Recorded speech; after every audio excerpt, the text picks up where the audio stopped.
Understanding the difference between hereditary and sporadic cancers, a simplified guide.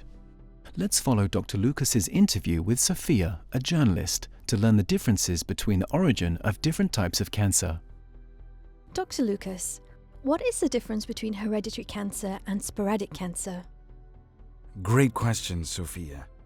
One major difference is that hereditary cancers are less common, but still account for 10% of all cancers, while sporadic are the most common, comprising about 90% of all cancers.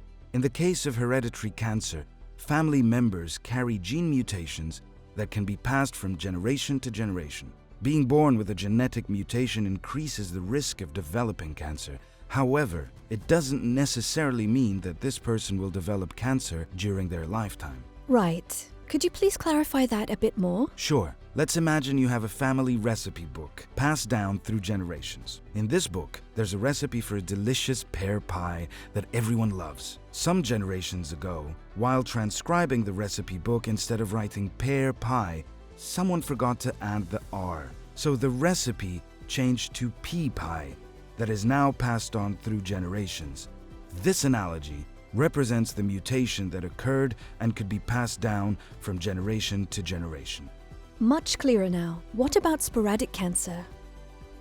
Sporadic cancers are the most common and can result from random mutations due to aging, in combination with environmental factors such as pollution or with lifestyle choices, for example, smoking, alcohol consumption, and prolonged sun exposure.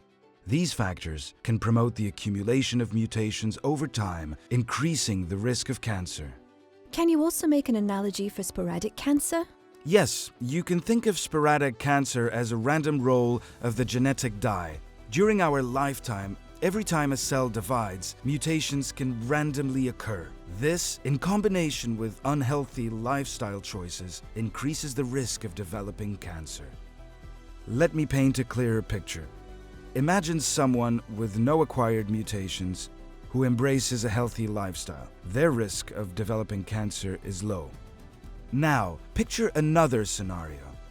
An individual with acquired mutations who still prioritizes a healthy lifestyle, or someone without acquired mutations but engaging in unhealthy habits. In both cases, their risk of developing cancer is moderate. Let's consider one more scenario. Someone with acquired mutations who consistently makes unhealthy choices. In this case, the risk of developing cancer is high. Thank you, Dr. Lucas. Now I understand the difference between hereditary and sporadic cancers. If you are interested in further exploring your knowledge in cancer, scan the QR code to watch the full episode 1 titled "What is Cancer? A Simplified Guide." In case you have any questions, please talk to your doctor. This video is for educational purposes only.